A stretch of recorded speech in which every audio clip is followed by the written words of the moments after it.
when you understand that you are your point of attraction and that you can control your point of attraction, then you begin to understand that you can carve out a path of least resistance to anything that you want. Better said, you can carve out a path of least resistance to anything wanted or unwanted. And do you know how you carve out a path of least resistance? By giving it attention. Because when you give it attention, you offer a vibration, and law of attraction brings more vibrations like it until a momentum begins to happen that carves out a path of least resistance between you and it. And as you carve out paths of least resistance between you and whatever your subject of attention is, then you go to it and it comes to you. You rendezvous. You become one. You become co-creative partners, wanted or unwanted, because you've carved out the path of least resistance.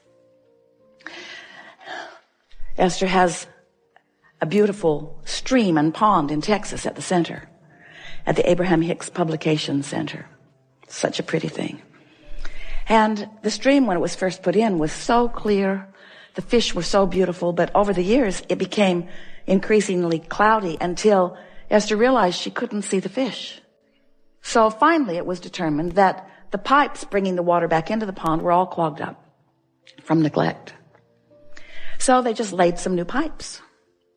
It was easier than digging the old ones out. It was easier than trying to clean the old ones out. They tried all of that. They just laid new pipes. New pipes from the pump to the pond. And right away, the pond cleared up. So we want to say to you that we love you so much, but you've got some clogged pipes. Because you're asking for things. Step one, you're asking. And non-physical, the universe, law of attraction, is delivering to you the results of your request. But if you are not in a vibrational place that matches what you're asking for, your pipes are all clogged up. So we think that it's time to lay some new pipes. We want to show you how, by giving attention to what you are wanting, you will carve out a path of least resistance to what you're wanting. Such a good place for us to be at this point of this discussion. So, let's say that you have a list of things that you want. Emotions that you want to achieve, or discs, the disc that you want to achieve, or conditions, physical conditions, relationship experiences, material objects. So let's say you have a list of them. I want this specific BMW M5. I want this specific physical body weight. I want this specific feel and texture and deliciousness of a relationship. So you have this list of things. So there it exists. Now make this statement about it. I want to have fun on my way to that. I want to have fun on my way to that. I want to have fun on my way to that. I want to have a really good time on my way to that. That puts everything in the proper perspective. You see what we're getting at? I want to have a good time on my way to that. Because it's a journey that never ends. And so it doesn't matter whether the steps are small or large. It just matters that they're fun while I'm taking them. I want to have fun on my way to greater clarity. I want to have fun on my way to figuring out this high-flying disc. I want to have fun on my way to my ideal body weight. I want it to be fun. I want this experience to be fun because, it is so much fun to identify something wanted and find resonance with it and then watch the cooperative components. It's like you feel like this creator of the universe, that everything is at your fingertips and you are the orchestrator of all things. It is so exhilarating. It is so fun. It is so fun on my way. It's going to be so much fun on my way to that BMW M5. So much fun. It's going to be so much fun on my way to 120 pounds or whatever you want. It's going to be so much fun. So much fun. It's going to be fun on the way. It's going to be fun on the way. Fun on the way. Fun on the way, because All along the way, I get to feel inspired. All along the way, I get to see results of my inspiration. All along the way, I get to see other cooperative components. All along the way, I get to feel the inspiration. Fun along the way. There's no gap between where I am and where I want to be, because where I want to be is on a disc that I can do now. You see, 40 pounds, not instantly. You don't want it that way, really. You don't want it that way. And you really don't want your way instantly into that car either. You really don't want your way instantly into anything. You want fun along the way. It's the savoring of it. We've been offering for quite a while the analogy that you really don't want to eat all of the meals that you'll eat for all of this life today. You really don't want them to all show up today. Every good thing. There was a man, a taxi cab driver last night, describing pie.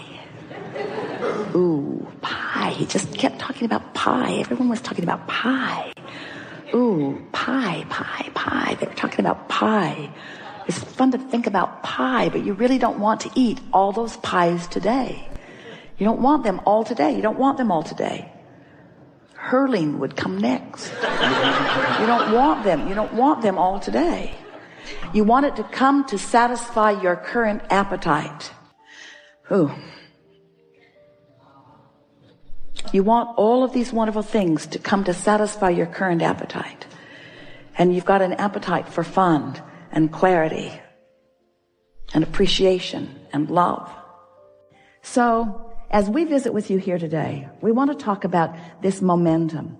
And we want to bring you to the place of really understanding that when you are in vibrational alignment with who you really are, when you've practiced yourself into that vibrational frequency so that you are predominantly there, that's when you actually begin to live your life in the powerful, co-creative way that you've intended.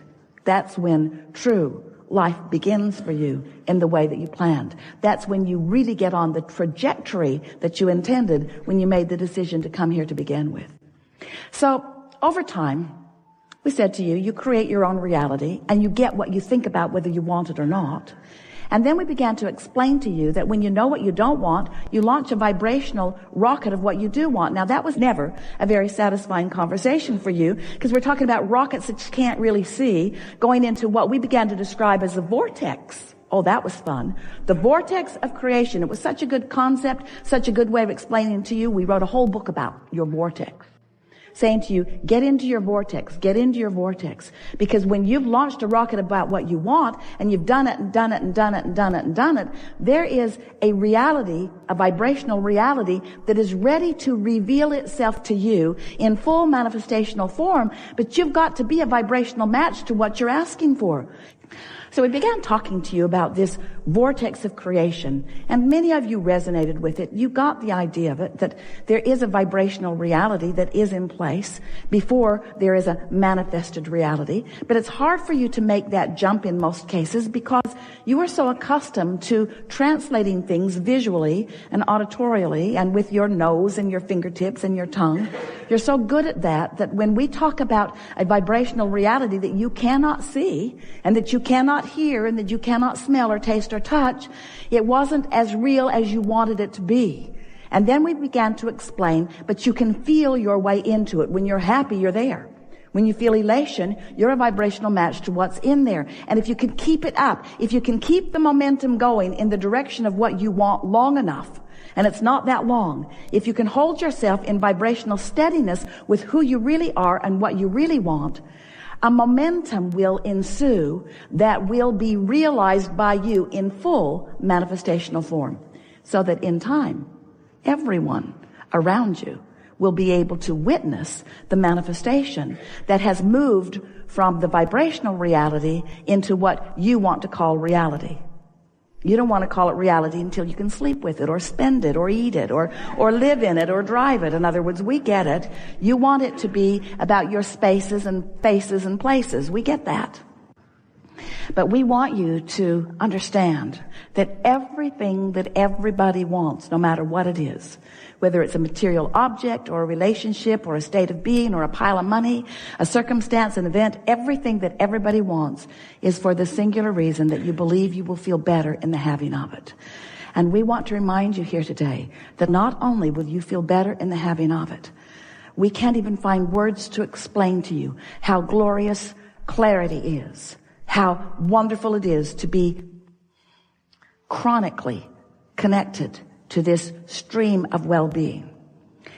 So now we have another way of explaining it to you. So the vortex, which is the vibrational reality, which some of it you're allowing yourself to live and some of it not. This vortex has enough in it to keep you busy for 20 or 30 lifetimes. So if you can relax and expect good things to come to you, then more of the things that you've defined begin to flow specifically into your experience. It's such a nice thing. So we began describing to you that you've got to prepare yourself for the content of the vortex to reveal itself to you. So as you hold yourself in vibrational difference from the vibration that is in your vortex, then you disallow yourself the full manifestation of it. So we began talking about your point of attraction. What is your point of attraction? What is your right now, in this moment, in every moment, relationship with what you've created, with what's actually in the vortex? Well, you can tell by the way you feel what your relationship is, but you can also tell by how things are turning out for you. So we began describing this vibrational grid. It's like a vibrational state of being that will fill in with all of the details. It's like the framework of a house. First the framework goes up, and then eventually they put the roof on and the walls go in and more detail comes to it. But initially there's a sort of a grid-like structure, and we want you to be aware that you've got this grid-like structure going on all the time that you have control over, that most of you have not been exercising your control as much as you can, or even hardly at all, because you've been observers of things rather than determined that you're going to prepare a grid, a point of attraction that matches what's in your vortex.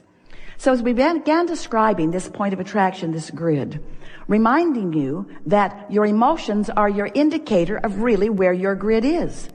So if you recall the conversations that we've had about the emotional scale, where there's despair or powerlessness, and there is revenge, and there is frustration, and there's hopefulness, and then there's love and eagerness and all of those things that feel so good, appreciation. So this emotional scale, we want you to now superimpose over this emotional scale of not feeling good to feeling really good, these spinning discs, your point of attraction. So Esther began thinking to herself, what disc am I on? She'd say to someone, I'm on the ornery disc, so you might want to stay away.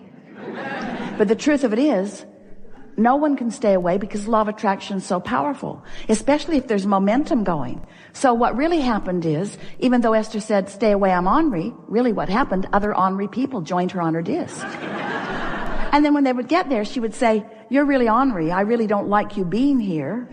And they would say to her, well, you're ornery too. I really don't like you being here. But here we are, ornery together, just like law of attraction says that we must be. So if you really want to know what disc you're on, just look around. If there are ornery people around you, that's your disc. Because they're not getting on otherwise, you see.